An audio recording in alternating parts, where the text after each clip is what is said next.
abantu benshi bazi ko ikuzimu hatabaho, abandi bantu bazi ko ndetse n'amafaranga abantu b'abakire babaye kuri ikuzimu.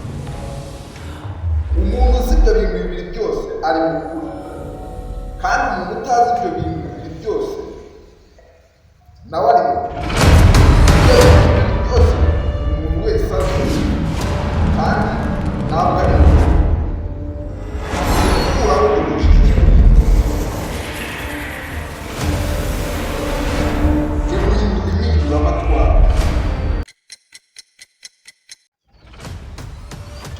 Mwaramutse Kama? Waramutse. Amakuru. Amakuru ni meza iminsi myinshi.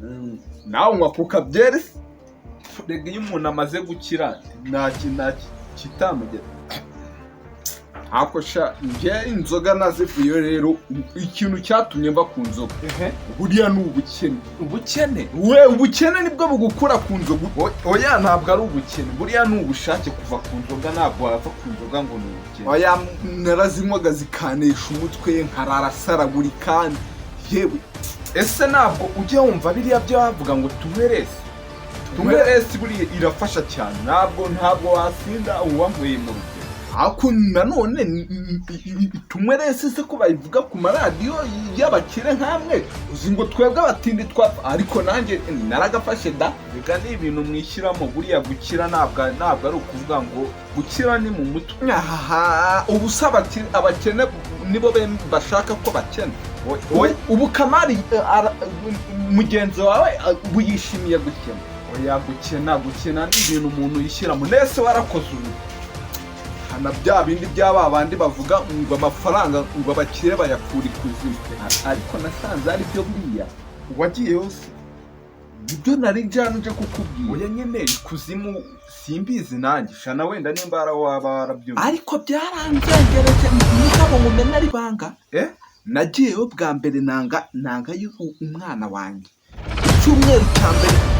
Icyumweru cya mbere abana nabyaye bakurikiyeho bose bavukanye ubumuga, bakavukana ubumuga bageza nk'imyaka 4 bakaba aribwo batangira kuvuga. Ushatse kuvuga ko bari abana bawe bavutse kuriya bafite ubumuga na wa mwana bariya bose ni ingaruka zikuzimu. Nagiyeyo bari bamaye amabwiriza yuko natazabivuga. Noneho nje bibwira madamu wanjye. Ese urumva utarakosheje? None nyine ingaruka zizaho gutyo mbyara abana bagezamo bakavuka kwa kundi nyine umwana avuka akageraho kuvuga. Umwana wanjye noneho atangira kuvuga afite imyaka 6. Nuko rero biranzengereza kujyaho n'ukwitonda da. Rega kujya muri biriya bintu birakenya. Nukuri bikugiraho ingaruka. Ubijyamo bwa mbere pe amafaranga yakakuryohera, ariko wabijyamo bwa kabiri ubundi ikintu cya mbere cyica abantu ni ukudakora. Ukoze ugakora amaboko mu mufuka urakora amafaranga ukayabona. Naho biriya bintu ni iby'ubusa. Ntabwo ujya mva biriya bintu ngo eliminate Rwanda. Ibyo nese wajya aho kuzimu utaramanje kuzenguruka muri bya eliminate. Niyo nakaraka. No biriya bya eliminate byo ngo ni fake. Ufite kubahamagara, wenda urugero ndabahamagara nkababwira ngo amafaranga noneho oya wirondogora. Ngiye rero nkimara kuvayo umwana wanjye wa kabiri yahise apfa. Cyore yahise apfa. Ni ukuri kw'Imana. Ibiriya bintu kubijyamo si wabonye nuza Korode uriya warutuye hariya hepfo, si yagiyeyo arogesha mukuru we ngo barapfa isambu. Burya se yapfuye afite imyaka nka 30 aho ngaho na atarwaye atagize iki cyo. Nuko byica koko disi.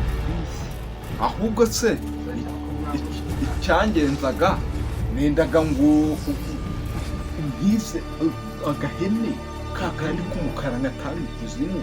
Amafaranga bari bamaye yarashize. Suzi ko batanga ihene y'ibara rimwe. Ihene yanjye ujyanye kuzimu. Ubwo se ngiye bifashe ukananga niyo hene, nawe ufata ihene yawe ugenda uyitangeyo, amafaranga tuzayagabana iyo bazaguha. Sibyo ibintu kari bibi wa mugabo.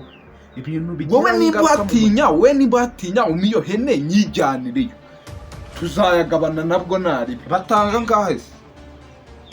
ese biterwa nuko hari n'igihe ushobora kugerayo ukagwayo. Reka kwirushya ihene ndayikwemereye kizaba kibe nzanka umuti n'ubundi n'uwo bishoyemo n'ubundi worakenye ugenda ndakize na ibyo ngibyo ntacyo byabino agahene ka 30 ubwo ngubwo niko kakwigwa kabiterana ariko kanitonde bino bintu utabyitondeye byagusiga hasi urumva. Ejo bundi mvane y'agahene nkageze mu rugo umugore wanjye nje mu kazi k'amakara sange ngo umwana yagwaye ngo umugore yahise agateza sibinira kimwuka byarana bari bambwiye ngo ihene uko izajya n'amahurunguru yizajya n'amafaranga umugore aba arayiteje ubwo ibintu bikara bityo ubwo nusubiye hasi nanjye nyine ndenda ngaruke yo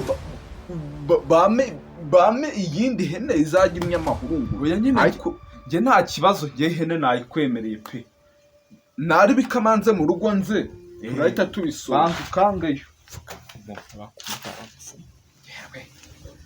akagabo gakunda abapfumu niyo mpamvu kadakira abagabo baragwira umugore we yaragendesheje